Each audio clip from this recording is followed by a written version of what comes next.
Survivor All-Stars dropped February 1st, 2004, and with it, the Survivor community hit a critical peak in anticipation levels. This was the season fans have been waiting over 4 years for, and coming off the momentum of the now complete classic era of Survivor. As mentioned during Peridium's Survivor Era's video, it was clear this was the big finale to the insanely successful classic era. This season was huge and expansive with new dynamics like the scary pre-game alliances. Following the immense success of Pearl Islands, it was shown that leaning more towards an overarching theme for the season would add to the popularity. So we returned to the waters of the Survivor Retrospective just off the coast of YouTube for the greatest Survivor series ever. Get on board and enjoy the next 15 minutes of Survivor insights all about the 8th season. On board this video is the Survivor All-Stars. They say I'm the best of the best. Well, it's time to prove it. Have I learned from my past videos, or am I doomed to make the same mistakes again? And will another hot take heavy retrospective come back to help me or haunt me? 40 videos, 40 days, Survivor YouTube.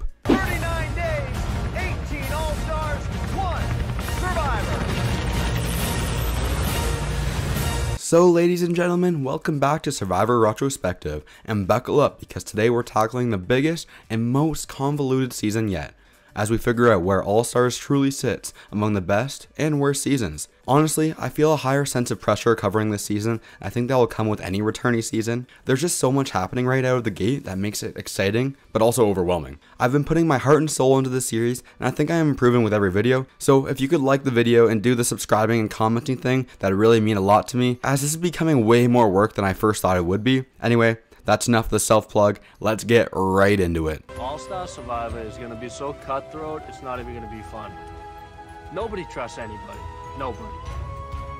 Nobody trusts anybody. Do you understand? All-Stars opening sequence has got to be one of the most interesting tribe divisions ever. Or maybe a better way to say it is the most interesting at the time. Instead of directly starting with 2 tribes of 8 players, you begin with the chaotic hellhole that has 3 tribes of 6 returning players. This starts out as a neat idea because it allows for more contestants to be on the season than ever before. With tribes of 6, there really is no room to hide, to get your feet wet and really find your spot in the game. He's known that his head may be on the chopping block. Nobody's really talking about it a lot though. Survivor All-Stars starts really strong with a surge of adrenaline that gets your blood pumping. From here, you obviously have the most ambitious and epic season of Survivor ever, where the best of the best return. This was Survivor's most ambitious season to date, and looking back at the season as a whole, it really makes you appreciate just how far they've come. The classic era started out with what was essentially just about surviving, and finished with the highly strategic Pearl Islands. The series has grown from a simple survival show and was on the cusp of reaching the expansive outwit, outplay, and outlast experience we know as Survivor today. But despite its evolution, All-Stars is not deemed a clear-cut classic like that of fans versus favorites or game changers. A lot of fans had major issues with how the season turned out, and because of this, All-Stars is the most polarizing season of all time. You would have thought that maybe we were drinking champagne, but it was just getting water from the rain. The first thing that comes to mind is the feel that comes from this season, and I sort of relate it to the feeling people give to a big cinematic experience, like the build-up in Avengers Infinity War, for example. In a lot of ways, it's just a special feeling that people get with the anticipation. But in all honesty, it's not a technical thing. It truly is a feeling of grand scale. You can't take lightly with just how monumental the season was for Survivor, and reality TV as a whole. And with that, we have one of the biggest positives with the season, the feeling.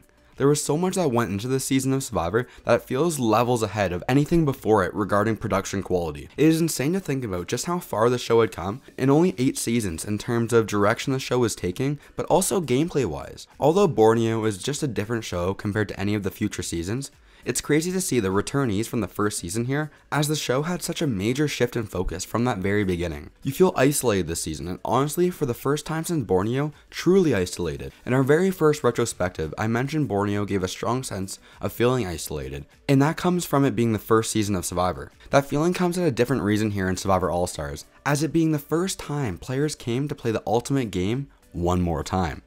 We had zero idea what to expect, and no previous seasons to use to compare to a returning player season. One other thing that immediately stands out though in All-Stars is the season looks dark. So yeah, the season is dark in more than one way, but we'll get to that. The season is physically dark, but that's just like a minor complaint, as this is 2004 and HD Survivor wouldn't appear for a long time. But more importantly, this season is very dark in terms of gameplay.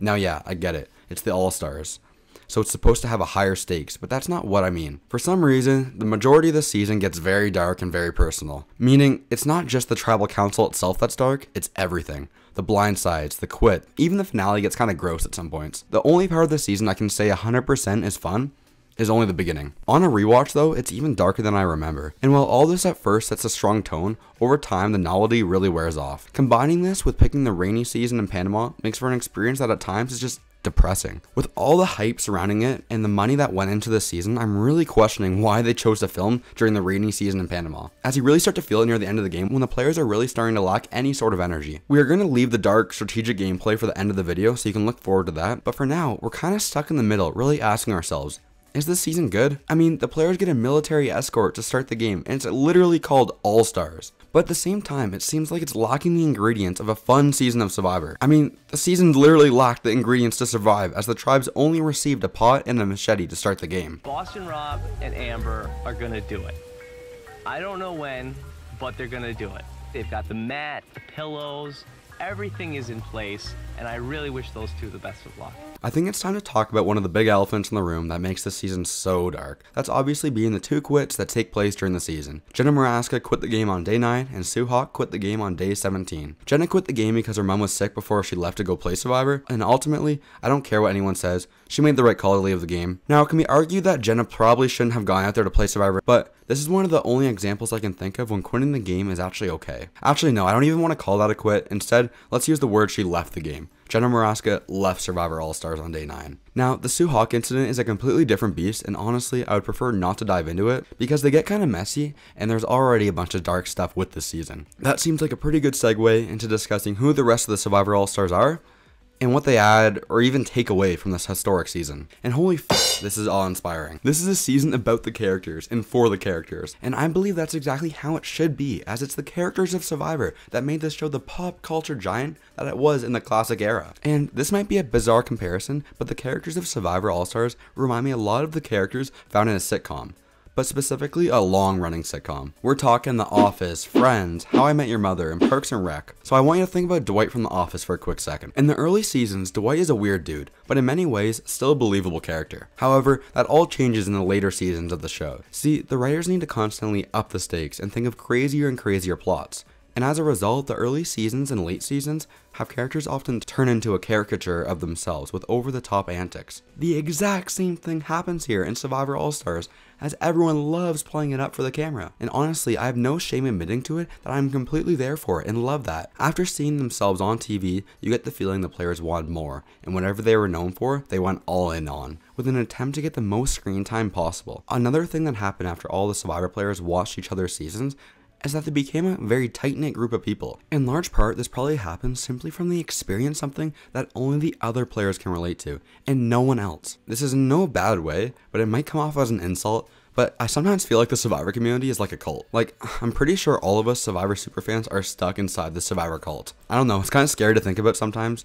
But anyway, because in this era of the show's popularity, the contestants would literally become celebrities, there was a constant feeling throughout the early parts of the season to target winners and the most popular players. It was almost seen as if they already had their 15 minutes of fame and the other players wanted a time to shine. And see, that fully highlights the issue of the smaller tribe format during a returnee season. With only 6 players on every tribe, you only need 4 people to form a majority and vote someone off. With no room to breathe and the bigger threats being targeted early, ends up causing a pretty disappointing boot list. Now, I think the 3-tribe format actually works perfect for a non-returnee season, as it adds another layer to strategy. I think Survivor simply missed the mark here and should have stuck with 2 tribes. Now, in future returnee seasons, they do an incredible job of fixing that issue, but that's a topic for a completely nother day.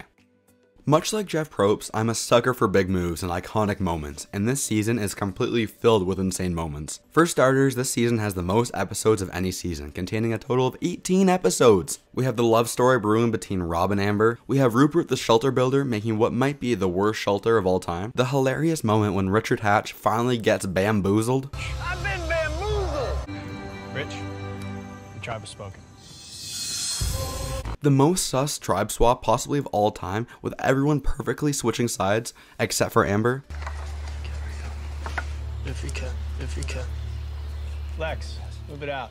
Obviously leading to the deal between Lex and Rob, Amber working her magic with her new tribe, Lex deciding to vote out Jerry, and ultimately Rob betraying Lex. Voted out of Survivor All-Stars and the first member of our jury, Lex, the tribe has spoken. And I mean, I don't love when juries are better, but it did make for compelling TV, ultimately highlighting the importance of a social game in Survivor, as you can't treat human beings like pawns. Anyway, the All-Star format causes the game to play completely differently to everything in its past. It's got new elements such as the idea of having a ride or die all the way to the finish, and of course, pre-game alliances. This is annoying. This is an unfair concept that's completely out of the player's control. It's the worst thing in all of our tourney seasons of Survivor. Please don't go yelling at me in the comments. I do understand that it's a game for $1 million. People will do anything they possibly can to get an advantage over the other competitors. So, like, as a game perspective, I completely understand pre-game alliances. And when I go to play Survivor, let's all agree, everyone right now watching, let's all have an alliance together. Okay, sounds good? Yeah, sounds good to me too. But my main issue with pre-game alliances is that they do not make for good TV and cause really confusing moments to occur. The main issue is that pre-game alliances make it difficult to tell a compelling story on TV because the players are basing their decisions on things that we are not aware of, adding to the sense of randomness that Survivor was beginning to get away from when it was time to vote someone off. For a very long time, Survivor would try to pretend that pre-game alliances didn't exist, which ultimately made the situation even worse. One of the biggest positives and takeaways from Winners at War was that for the first time ever, they decided to acknowledge that the players are friends outside the game and have made real connections or pre-game alliances. So as you'll discuss as the poker alliance that gets showed to the viewer, I actually really appreciated that moment. Among the people played multiple times, you have Boston Rob, you have Tyson, who played together. They're like best friends, right? And they not only played Survivor together, they played poker together. Then they also played with Kim Spradlin and Jeremy Collins. And I remember watching one video where Tyson actually said something to the effect of, hey, if we're ever on an island, this is going to be the Power Alliance. If we all find ourselves on the island together, we're definitely going to be the Power Alliance. Definitely, obviously. Come on! And lastly, the strategy of the Ride or Die Alliance may be the scariest thing that a Survivor player can see happen nowadays. And it originated here in Survivor All-Stars with Rob and Amber. She's beautiful, obviously. Any idiot can see that. But I'll keep my word no matter what to her. I trust her. I don't think she's gonna screw me. And with that, we have the most controversial area of the entire season, and my hottest take for this retrospective. Rob and Amber making it to the end of the game, and this season being their show, is one of the best things that ever happened to Survivor. This season, plus the televised wedding, plus 2 seasons of The Amazing Race, plus Heroes vs. Villains, plus Redemption Island, plus Island of the Idols, plus Winners at War, equals one of the most recognizable faces of the entire franchise. When looking at the bigger picture and seeing the multiple season, multiple show, and 20-year arc that Rob and Amber had on reality TV, you need to be in awe. Now, if you don't like looking at the bigger picture and only see things at face value for what they are, then I can understand that you can view Rob and Amber's story on Survivor All-Stars a little differently. And it's just facts that how you view the season at the end of the day comes down to how you view Amber winning the game. They ran the show for the entire season and made a precedent for every season after, where if someone thinks you have a ride or die alliance, then one of the members needs to be voted out instantly. Please learn from Lex and don't be a hypocrite like he was voting out one of his best friends, Ethan, and saying it's good strategy, but thinking it's disrespectful when Rob and Amber betrayed Lex and Kathy. A cutthroat game of Survivor was played here, and I love to see it. Word I gave you, make no mistake about it, Lex. Between you and I, and you want to put our friendship on the line, I'll put our friendship on the line over this. The word I gave you was that if I can take care of you, I will. I'm sorry, I cannot. So all in all Stars is actually a pretty great season. While it has a dark feeling, these were certainly growing pains of the game becoming a more distrustworthy with more blind sides, and it's really not for a long time where we see players not bitter and taking things personally. The 3-tribe idea is a terrible addition, but production would learn their lesson on this. The location itself is depressing to look at and often causes the players to feel empty, but the players themselves redeem things here. What I do admire is the ambition in this season. It feels like All-Stars was a bit of a testing ground for a large-scale season, and it certainly played a part in influencing the modern seasons with more and more players returning to play the game. And don't get me wrong, it does have some great aspects to it. It's got a fantastic premise that has a larger than life feeling, as it feels like an event rather than just another season of Survivor. We have some of the most iconic moments in the entire franchise, including the infamous tribe swap and Rupert being given $1 million for just being the coolest kid at the lunch table. However, what might be most impactful of all regarding this season is the introduction to the Ride or Die Alliance. Implemented to its fullest potential, this might be the scariest strategy that Survivor has ever seen.